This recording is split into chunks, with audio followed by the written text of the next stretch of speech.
नमस्कार साथीहरू। नेपालमा भ्याक्सिनहरू कुन कुन आएको थियो? इन्डियाबाट आएको थियो प्लस चाइनाबाट आएको थियो। यो दुईवटा भ्याक्सिनहरू चाहिँ के थियो त?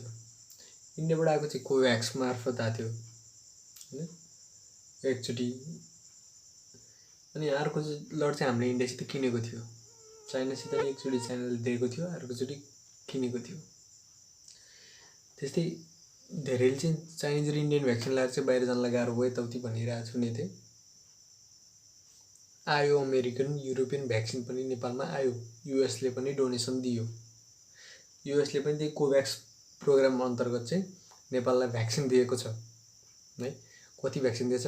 युएस एम्बेसीको यो पोस्ट हेर्नुहोस्, 15,34,000 डोज चाहिँ दिएको छ है।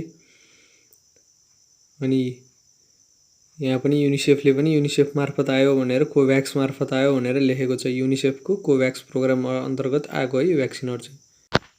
अनि यही कोभ्याक्स मार्फत चाहिँ जापान सरकारले पनि नेपाललाई दिन लगाइरहेछ। यो कोभ्याक्स भ्याक्सिनको यो हेर्दाखेरि चाहिँ कोभ्याक्सको चाहिँ के छ भन्दै, यो त युनेस्कोले, डब्लुएचओ यिनीहरूले आफूले दिने हुन् नि त। कुन देशलाई दिने भन्ने त अमेरिकाले त्यसलाई दिने हो। त्यो संस्थाले कहाँ दिने, कहाँ बाँड्ने त्यसले हेर्ने हो। भनेपछि युएसले नेपाललाई भनेर दिएको होइन कि युएसले त्यो संस्थालाई दिएको, त्यो संस्थाले चाहिँ नेपाललाई दिएको। तर युएसबाटै आएको भएर युएस अन्तर्गत अब हुन युएसले नेपाललाई नै टार्गेट गरेर पठाएको नि हुनसक्छ। यो भ्याक्सिनहरू जति डोज दियो भनेर लेखिरहेको हुन्छ नि, त्यति डोजको मतलब एउटाले त 2 डोज लाउनुपर्छ नि, त्यसको आधा मान्छेलाई पुग्छ त्यो हिसाबले गर्नुहोस्। प्लस अफ्रिकाको देशहरूलाई जस्तै यही कोभ्याक्स प्रोग्रामबाट अफ्रिकाको देशमा युरोतिर डेट एक्सपायर भएको चाहिँ भ्याक्सिन त्यहाँ पुगेको थियो। त्यस्तो नेपालमा नहोस्।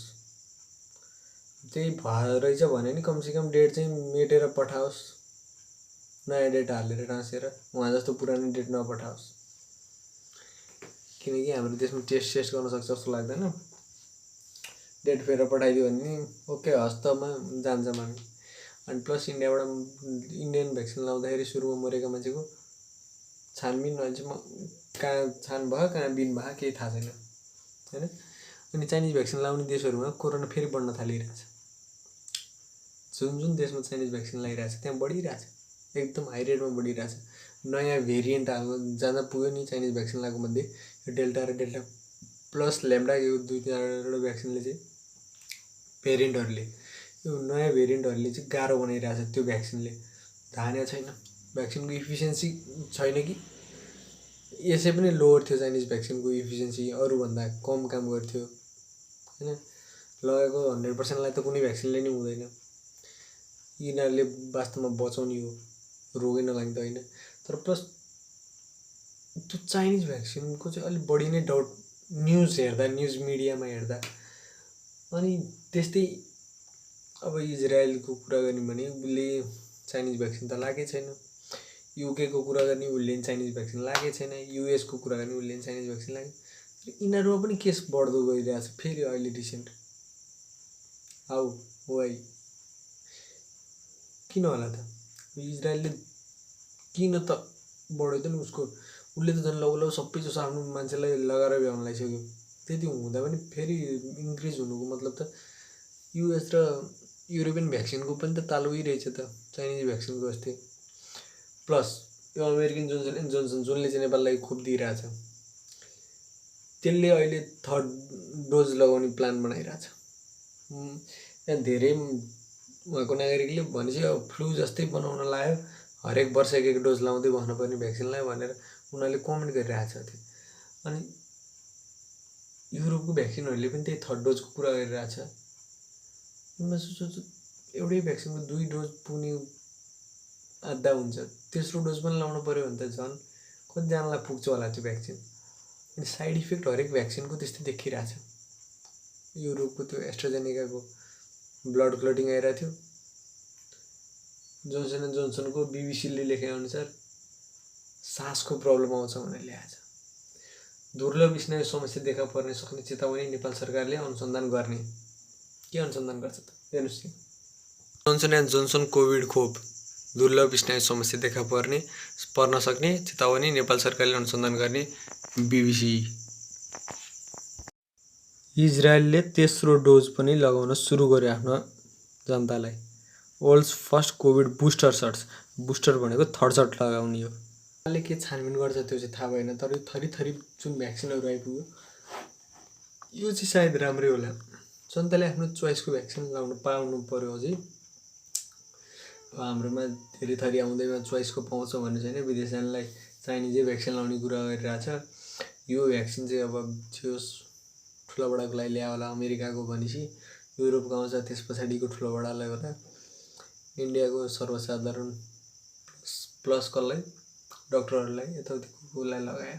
सुरुमा आउने बित्तिकै चाइनिज चाहिँ त्योभन्दा लोएस्ट हामी पब्लिक जनतालाई त्यस्तरी गरिरहेछ कि जस्तो लागिरहेछ फिल। तर धेरै थरी आयो भने चुज अप्सन हुन्छ, जनताले चोइस पायो भने त्यो भनेको त राम्रो हो। चोइस पायो भने चाहिँ होइन, नत्र चाहिँ अब धेरै थरी आउने आएर नि सबैले आफूले खोजेको नपाउनु जुन छ त्यही त्यो भयो नि। वास्तवमा भ्याक्सिन धेरै भयो भने सबैले लगायो भने कोरोनाबाट बचिन्छ कि भन्ने, किन नयाँ नयाँ भेरिएन्ट फैलिरहेको छ। चितवनमा पनि डेल्टा थालिसक्यो भनेर आइरहेको थियो। त्यही हिसाबले भ्याक्सिनहरू धेरै आएको राम्रो। जापानले पनि दिन्छु भनेछ र प्लस चाइनाले पनि दिन्छु भनेछ। यो अमेरिकाले दिएकै दिन चाइनिज राजदूतले अमेरिकाले खोप दिएकै दिन चिनिया राजदूतद्वारा नेपाललाई थप खोप सहयोग गर्ने घोषणा। सबैजसो भ्याक्सिनको साइड इफेक्ट पनि केही न केही देखिरहेकै छ। अब जोन्सन जोन्सनको स्नायु प्रणाली, मैले स्नायु भनेको सासै फेर्ने जस्तो लागिरहेछ। अमेरिकाको औषधि सम्बन्धी निकाय नियमले जोन्सन एन्ड जोन्सनको, मलाई जोन्सन एन्ड जोन्सनको एउटा चिज के मन पर्दैन भने यसले युएसमा धेरैचोटि फाइन तिरिसकेको छ आफूले गल्ती गरेको के कुरामा।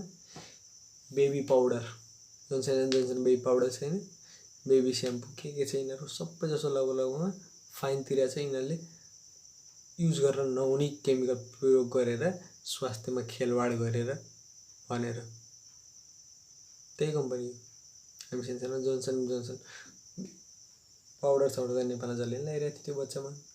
स्याम्पू त्यसको आँखा पोल्थेन त्यो लगाइरहेको थियो। त्यही सबै चिजले यिनीहरू फाइन तिरेको। यिनीहरूले भ्याक्सिन बनाएर सबै रिक्वायरमेन्ट फुलफिल गरे होला त अब त्यो पाउडर साउडर पनि 20 कि 25 वर्षपछि फाइन तिर्या हो। त्यो वर्षपछि त्यतिसम्म त अब भेरिफाइडै हुन सकेन, टाइम लाग्यो। भ्याक्सिन त अहिले त कहाँ हुन्छ र, अझै त्यसको अहिलेको 25 वर्षपछिसम्म त सबै संसारका सबैले भ्याक्सिनको 2-4 डोज लगाइसकेका हुन्छ एटलिस्ट। यहाँ बुस्टर सट भन्दै 2-4 सट त अझै थप्छ। त्यही भएर अहिले भ्याक्सिन लगाउनु ठिक कि नठिक भन्ने पो अब डाउट लाग्न थालिसक्यो कि मलाई चाहिँ। हरेकको साइड इफेक्ट यति धेरै छ कि अब त भ्याक्सिन लाएर बाँचिन्छ कि कोरोना लाएर बाँचिन्छ कन्फ्युज हुन थाल्छ। कोरोनाबाट मान्छे मर्ने रेट पनि त हाई त छैन नि त वास्तवमा, कन्भर्जन रेट त छैन। भ्याक्सिनबाट मर्ने रेट पनि अलिकति त छ नि, यति होला जति भए पनि छ नि त, छ नि। यो लगाउँदैमा बचिन्छ भन्ने रेट चाहिँ कतिको छ त्यो पनि थोरै नै छ। धेरै चान्स त छैन यो लगाउँदैमा स्योर बचिन्छ भन्ने। यो लगाएपछि लाग्दैन भन्ने त्यो पनि त चान्सै छैन। लाग्छन् कतिलाई लागिसक्यो। त्यही भएर अब यो भ्याक्सिनको चाहिँ के छ पुरा थाहा छैन। यस नयाँ नयाँ भ्याक्सिन आइरहेछ, थरी थरी देशले दिइरहेछ। इन्डियाले त्यो पैसा तिरेको कहिले दिन्छ थाहा छैन त्यो भ्याक्सिनहरू। यस इन्डियाले फेरि दिनेवाला पर्छ अब, किनभने कोभ्याक्स प्रोग्रामबाट देला। किनकि अब त्यो दिन्छ कि अहिले नेपालको पालो पुगिसक्यो भनेर अब झन् खर्च, किनभने 2टा देशबाट कोभ्याक्स प्रोग्राम अन्तर्गतै आछ। यही प्रोग्रामबाट आइसकेपछि अबको त्यो प्रोग्रामको अरू देशलाई पनि त बाँड्नु पर्यो। यो त गरिब देशहरूलाई दिने प्रोग्राम हो नि त कोभ्याक्स प्रोग्राम त। हामीले त्यही प्रोग्राम अन्तर्गत अमेरिकाले दिइसक्यो, अहिले पुरै त दिएको छैन, बिस्तारै दिँदै पुरै त्यो भने जति दिन्छ। जापानले भने जति फेरि बिस्तारै सप्लाई गर्छु भनिरहेछ। यिनीहरू सबैले त्यो प्रोग्राम अन्तर्गत भनिरहेछ, आफ्नो छुट्टै आफूले दिएको भनेको छैनन्। त्यसको मतलब यिनीहरूले त्यो प्रोग्राम अन्तर्गत दिएको र यो फरक के पर्छ भनेदेखि यदि अमेरिका आफै दिएको भए त्यो डब्ल्युएचओहरूले फेरि सहयोग दिनमा छुट्टै पाइन्थ्यो कि। यिनीहरूले आफूले सहयोग पनि त्यहीमा दिएपछि यो एकैचोटि 2टा जोडेर दिइसकेपछि सिद्धियो। अमेरिकाको होइन जोन्सन एन्ड जोन्सन खोप लगाएका व्यक्तिमा अमेरिकाको कुल जनसङ्ख्याको तुलनामा उक्त समस्या विकसित हुने सम्भावना 5% बढी रहेको। बाफ्रे 5% बढी चान्स छ अरे यो रोगमा। सङ्घीय अनुगमन प्रणाली उक्त खोप लगाएको मध्ये 100 जनामा यो के अरे ग्रियाङ-बारे सिन्ड्रोम देखिएको र तीमध्ये 95%मा गम्भीर स्थितिमा रहेको बिरामीलाई अस्पताल भर्ना गर्नु परेको भ्याक्सिन लगाएपछि।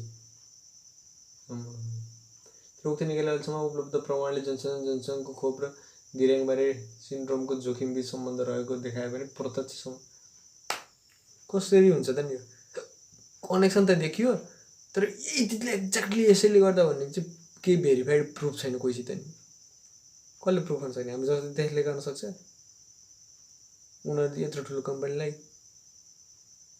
अमेरिका जसले रिसर्च गर्दै त्यस्तै कम्पनीले मात्रै यो प्रुभ गर्न सक्ने, त्यस्तै कम्पनीले अर्कोले च्यालेन्ज गरेर प्रुभ गर्दैन, त्यहाँ आफूलाई प्रुभ गर्दैन, कसले गर्ने त नि?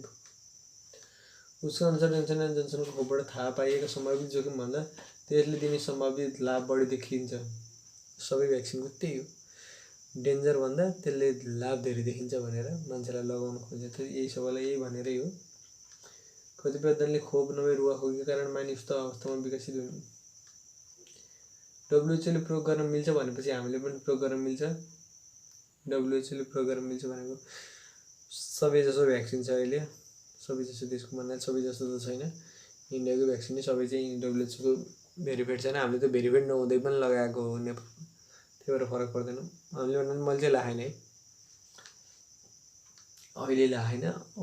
पहिला त मलाई आँसी लगाइहालौँ जस्तो थियो, अहिले त्यो फिलिङ घट्दै गएको छ।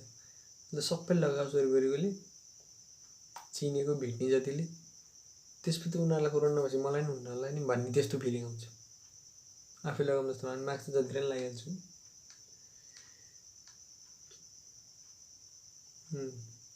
जोन्सन एन्ड जोन्सनको यसको दुई थरी भ्याक्सिन छ है। त्यसपछि अब रसियन भ्याक्सिन चाहिँ नेपालमा आउनु बाँकी रह्यो क्या, नत्र सबै लगभग सबै आइसक्यो होइन। युरोपको औषधि निगमले गरेको अप्रिलमा अक्सफोर्ड एस्ट्राजेनेकाको खोप लगाएकोमा अस्वाभाविक रूपमा रगत जम्ने समस्या देखिनु एकदमै दुर्लभ नकारात्मक असर बताएको थियो। त्यही असरले गर्दा धेरैचोटि त्यसलाई युरोपमा धेरै ठाउँमा ब्यान पनि गरिरहेको थियो। अनि पछि चाहिँ यसको नेगेटिभ साइड इफेक्ट भन्दा पोजिटिभ इम्प्याक्ट चाहिँ धेरै हुन्छ कि भन्ने लास्ट कन्क्लुजन त्यस्तो निक्लियो। ल पोजिटिभ धेरै छ लगाऊँ भनेर भ्याक्सिन लगाइयो। भारतमा उत्पादित संस्करणमा कोभिसिल्ड नेपालमा पनि प्रयोग गरेको छ हो होइन। कोभिसिल्ड चाहिँ एस्ट्राजेनेकाकै इन्डियामा उत्पादन गरेको चाहिँ नेपालमा पनि प्रयोग गरिसकेको छ। तर उक्त खोपको हालसम्म प्रयोग गर्दा नकारात्मक असर परेका विवरण आएको छैन। नेपालमा डेथ आएको भनेको त्यसकै त हो नि, अझै किन विवरण छैन भनेर लेख्यो त्यसले। अलि अगाडिको न्युजमा नेपालमा 10 जना बुढाहरू भ्याक्सिन लगाउने बित्तिकै डेथ भयो भनेको यही भ्याक्सिन ल्यायो इन्डियाबाट आएको। अहिले चाहिँ त्यो केही नकारात्मक छैन भने त्यो त्यतिखेरको यही भ्याक्सिनले हो कि अरू के रिजन हो सर्च हुन बाँकी छ भन्थ्यो। सर्च भइसक्यो होला सायद, त्यो भ्याक्सिनले होइन भन्ने प्रुफ गरिदियो होला त्यही कम्पनीले, भ्याक्सिन बनाउने कम्पनी। नेपालको जनसङ्ख्याको लगभग 5%लाई लगाउन पुग्ने परिणाम प्राप्त भएको उक्त खोप हालसम्म नेपालले अनुदान पाएको कोरोना विरुद्धको सबैभन्दा ठुलो खोप सहयोग हो है। नेपाललाई अहिलेसम्म सबैभन्दा ठुलो सहयोग भ्याक्सिनको कोभ्याक्स प्रोग्रामले दियो, युएसले दियो, युनिसेफले दियो, डब्ल्युएचओले दियो, यिनीहरूले सबले दियो, सब मिलेर दियो होइन। अब जापानले पनि दिँदैछ, चाइनाले थप्यो भने योभन्दा धेरै पुग्छ युएसले दिएको भन्दा। अब इन्डियाले पनि थप्यो भने हो सबैसित मिलाएर कुरा गरेर देशको नेताहरूले टक्क सबैलाई यसरी मिलाएर हामी त बिचमा छौँ नि त, फाइदा लुट्ने ठाउँमा दिमाग चलाएर फाइदा लुट्यो भने थियो। दिमाग चलाएर देश बेचिदिन्छन् र पो बिग्रियो कुरो। सेफ रहनुहोस्, स्वस्थ रहनुहोस्, सुरक्षित रहनुहोस्। हस् त, जय नेपाल।